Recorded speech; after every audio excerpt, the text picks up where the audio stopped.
Welcome back to the channel, subscribers and friends and people here for the first time. Terry on Down the Road Productions. We are reviewing this episode a new Lexus RX350. Spoiler alert, this vehicle has changed my opinion of the 2.5 liter 4-cylinder turbo paired with the 8-speed automatic. I've spent some serious time driving this vehicle today. Let's get into this review. Thank you for being here. Let's rock on. A few moments later. I really love this feature. Let's say you have a drink here that's tall. You can push down and it goes down like that, and if you want to move it back you can hit this button here. And I love that kind of creativity. I'll just do it with my fingers and show you guys again. Comes right back up. Great view of the 14-inch display. I think you guys know we've got the Mark Levinson sound system in our Lexus GX460. This sounds almost as good as that, if not the same, the sound system in this RX350. Really nice stuff. Here's a good view of the IP here. It's electronic again. Just a really well done dashboard. Hope you can see the IP on this truck. It looks good. I like it. Far better than the Toyota products. You know, again, the 4Runner and the Land Cruiser and the Tacoma. This is just so much nicer, and you can so easily spend $58,000 on a 4Runner or Land Cruiser. Why buy that when you can get this? I'd rather spend, you know, 55 to 58 on this product over a Toyota product and get more, way more in terms of quality on this side of the fence. Welcome back for a new episode, everyone. This is Terry on Down the Road Productions, and I'm in a new Lexus RX350. It's wonderful. Today we're reviewing this Lexus RX350. I have to tell you, it's a $58,000 sticker price all-wheel drive SUV with the 2.5 liter 4-cylinder turbo at 275 horsepower, and that has a timing chain. In the land of expensive Lincoln Corsairs, expensive Cadillacs with wet belt motors and things like that, this is a great alternative. If you think back to the Lexus GX460 that we own, that was around 58 at the time. So this is comparative and also price negotiables. It's nice to have a vehicle like this. It's built so well. I'm really impressed with the quality so far.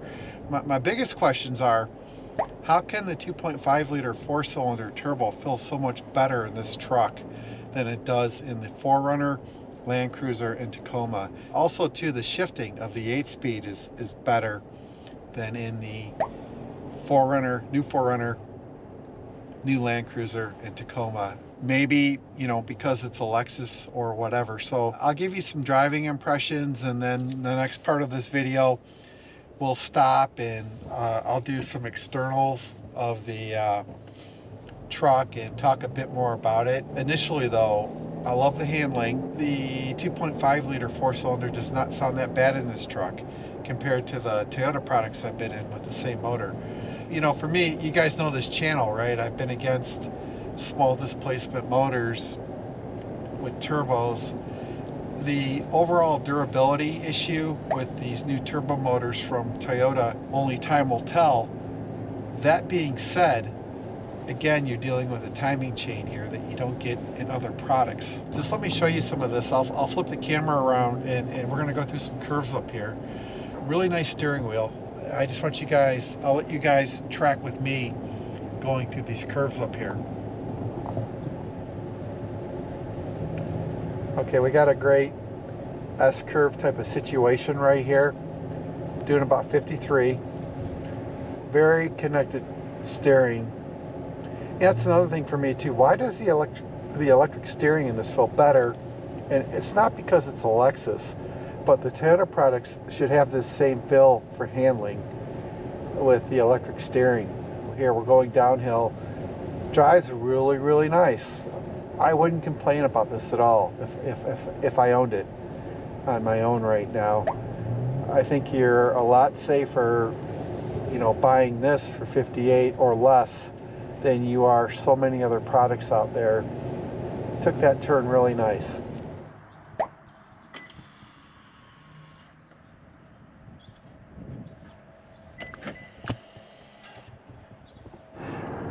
I think this Lexus has got excellent handling. I'm just going to go through here. This is great, okay? There's good feedback. And this is really something. So this is a very popular motorcycle road here in Michigan, Rochester Road North. And you know, we're doing 43. It's a 35 mile an hour speed limit. I'm just going to go into the turn here. Look at that, give it some gas. Now this is a good sharp turn right here. We can test this out. Excellent brake fill. I mean, just phenomenal brake fill going through here. Okay. That is so nice. I'll do it again. I would really be leaning a motorcycle right now to go through here fast. And we've got more here. I wish you guys could be turning the steering wheel with me. It is really that nice. Wind noise is not bad. You do get some minimal motor noise from the 4-cylinder in this. Again, $58,000 is extremely competitive for this vehicle given what else is on the market. If the other manufacturers were using better components in their powertrains and were using timing chains again, like Cadillac and Lincoln, or the more expensive Ram trucks, they might be a bit more competitive, but they're not. I'll show you the power now. We're coming to an uphill portion of this road. We'll see if it loses any power. Not even a downshift. So this is pretty good. All-wheel drive unit.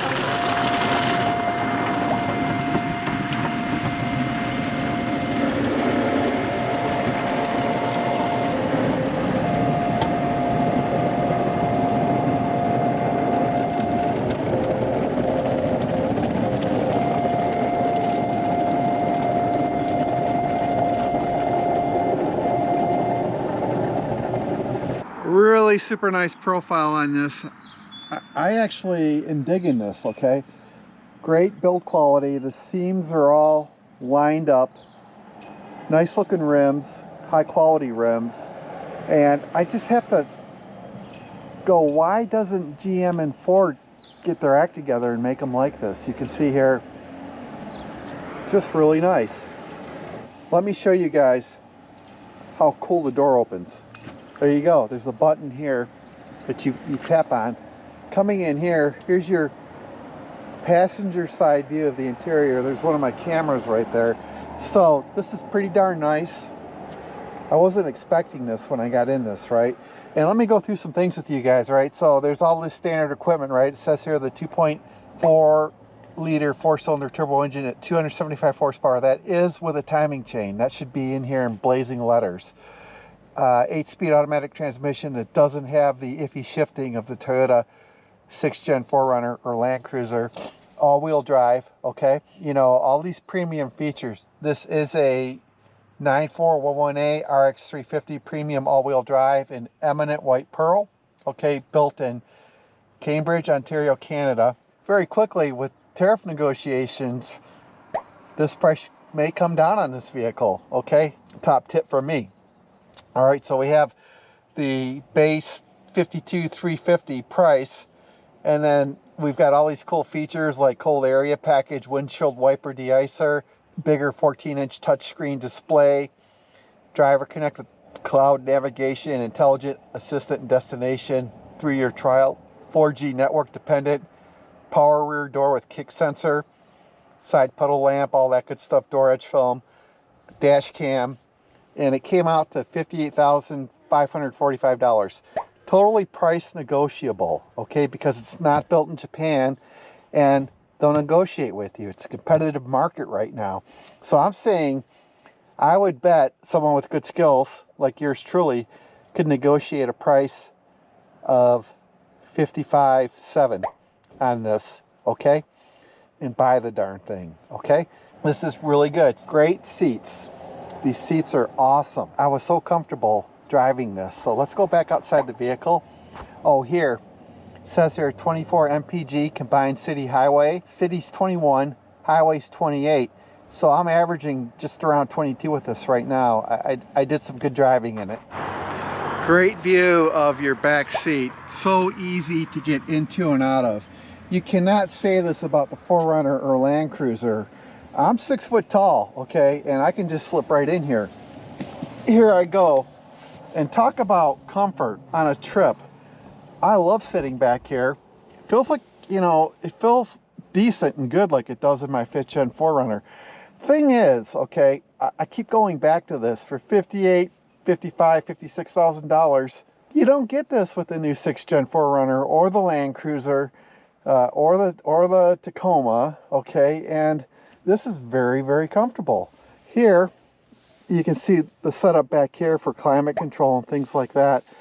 High quality switchgear. And here's a good view from back here of the driving environment. A little bit jet fighter like, which, you know, I like that. You know, I also want to mention too that the switchgear on this vehicle feels high quality. It's not all clicky like it is in the Land Cruiser, 4Runner, and Tundra, and Tacoma. It's very smooth shifting switchgear. So, you know, I gotta say it again, for this kind of money, mid-50s, you can't go wrong. You know, most vehicles they make nowadays are lease vehicles. I'll do this right here. Just beautiful, okay, and you good view of the sunroof. This one's a buy. This one's a total buy.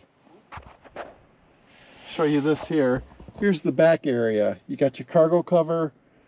You've got great visibility out the back window.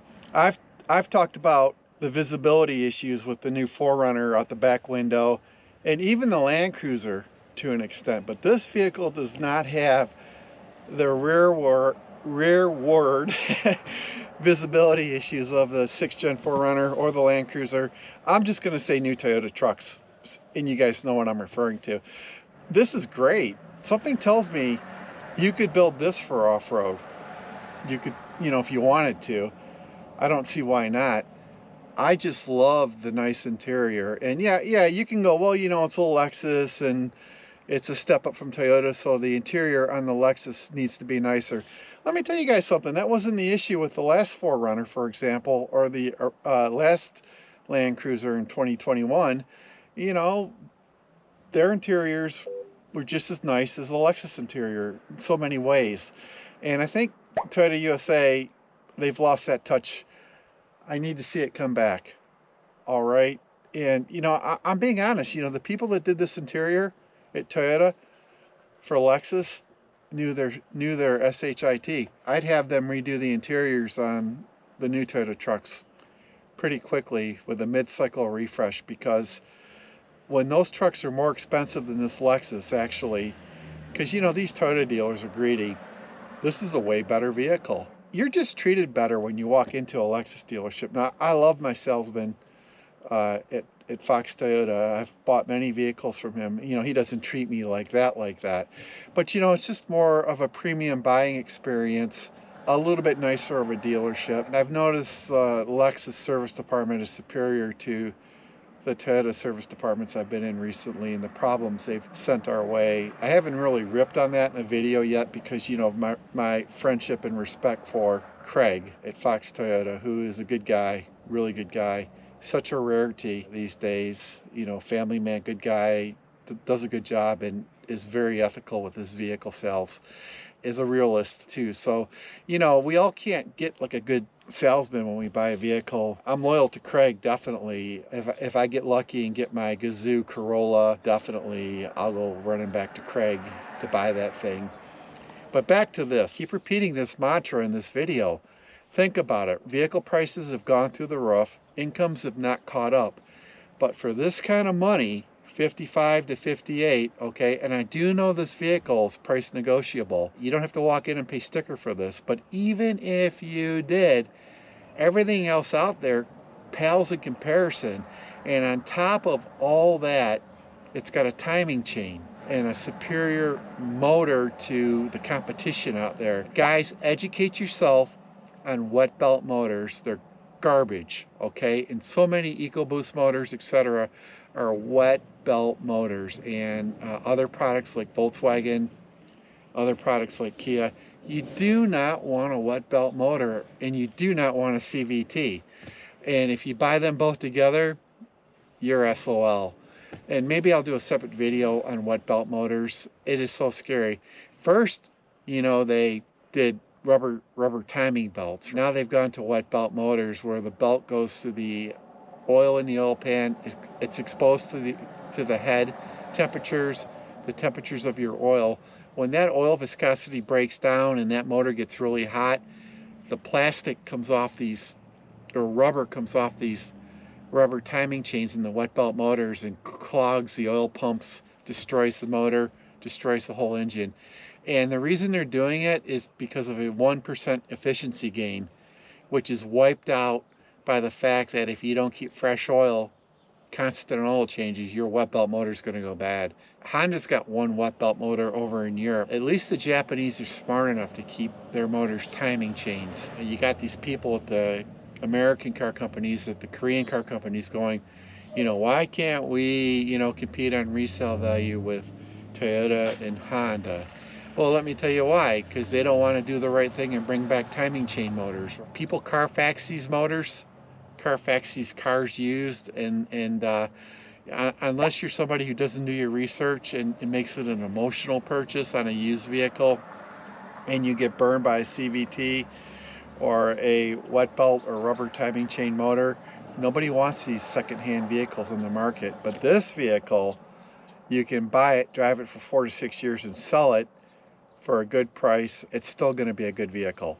Here is the rear door integrated speaker, really nice, very nice here. There's still some, I think someone rubbed into it here. Just a really nice door, soft touch materials, nice stitching, and here's your push button to open the door. Super, super nice. And you can lock and unlock the doors from the back of the vehicle. You know, why aren't other manufacturers doing that? Really nice. And here you've got some really good wet weather protection down here. The plastic is taking most of the water, some good thick rubber. I guess the only thing here is you can nick here with your foot or something. It would be nice if they had more of a guard here, Lexus, to protect this from getting nicked up. Because this is, you know, well, I guess it's coming off. It's okay. You know, maybe there is an aftermarket accessory from Lexus for this. Here's a good view of this. This is a good view here where you're not going to kick up stuff back here. You've got good leg and foot room. And again, you know, really nice here. This B-pillar material is really nice. Headrest is really nice. What a comfortable rear seat on this. Just totally cool. You can see the RX350 all-wheel drive. Lexus, really nice. Super cool rear taillight treatment. I mean, why would you not buy this over one of the new Toyota trucks? I mean, I am totally sold so far. So let me do the kick panel here, where you kick here. There it goes. There it is. Isn't that sweet? You've got good storage space back here. Here's your first aid kit from Lexus. Super nice. Just super, super nice. And let me do this. This lifts up. Oh, well, look at that. Got a nice spare tire, your jack. Let's see what's here. So you've got underfloor storage, which, you know, I could live with this for 58 or 55. It's really nice. If our GX460 got hit by a bus or blew up, God forbid, this would be on the list at a minimum for a lease. Because, you know, why should you spend all this money on a vehicle that's going to be garbage and get recalls and, you know, have all sorts of problems? I feel confident this vehicle won't fall into that category. And I'm going to walk back here. You can see it's a pretty open rear storage area. I mean, how well done is that? You can get a lot back here. And I think this just pulls like this. See, there you go. You can hide your cargo. I think this, let me go back this way, you know, might get hot being black. I don't know if I'd want to leave my groceries in here on a hot summer day for too long. You know, everything is pretty quality on this. And here you can fold the seats down. A really, really nice truck. And what's this? Oh, it shows you how to do the kick. The price is right on this, given alternatives on the market. Nice sweeping curve. You know, if you look at a lot of the GM trucks, you know, it looks all chunked up here. Lexus was able to make this very flowing. It's a nice design. And let me close this door again. I don't think I closed it enough. Listen to this door thunk. There you go. Let's close it. Super nice. To open the hood, you just do this. Let's see. Right there, to open the hood. Here's a view of your driving pedals here. You've got your left dead pedal, and pretty nice. Pretty good stuff here. Here's a good view of the seat controls. Again, they feel great. Okay, let's go look at that motor. I undid the latch inside the vehicle. I'm opening the hood, and let's see if we get prop rods or not. Oh, well, there you go. Okay, you've got struts to hold the hood open on this truck. Now, how can that be that, you know, you could spend just as much money or more on a new Toyota truck and get a hood prop rod? Okay, still a bit noisy like the Toyota trucks on the other side of the fence. There it goes. But it still sounds a degree better than it does in the new Land Cruiser and 4Runner Tacoma. It's making noise, but it's not making all that clackety-clack stuff the other trucks I've checked out have been. And this is just, you know, more of what I expect from a Toyota product. Here, you've got this for sound deadening that you don't get in the Toyota trucks. This is a really nice experience. Here you've got a good view of how they did the wipers, battery there. Most things are accessible. I undid the latch inside the vehicle. I'm opening the hood, and let's see if we get prop rods or not. Oh, well, there you go. Okay, you've got struts to hold the hood open on this truck. Now, how can that be that, you know, you could spend just as much money or more on a new Toyota truck and get a hood prop rod? Okay, may take a few to get used to this front end styling, but this is all done for aerodynamics. It's not so bad. Not so bad at all. You've got your Lexus logo here, your chin stuff here. Everything integrates from a design perspective really well, from the corner of the vehicle straight up to the side of the vehicle. This is a very livable vehicle, very nice to drive, and I think on a buy, keep it 4 to 6 years. You can sell it, not lose all your money, versus what else is available on the market. Hey guys, so thank you for watching this episode, our review of a Lexus RX350. I think I hit all the key points I wanted to with the vehicle. Just appreciate you guys. Until next episode, keep doing the best you can do. We'll see you guys. Thank you for being here. We think of you, and God bless.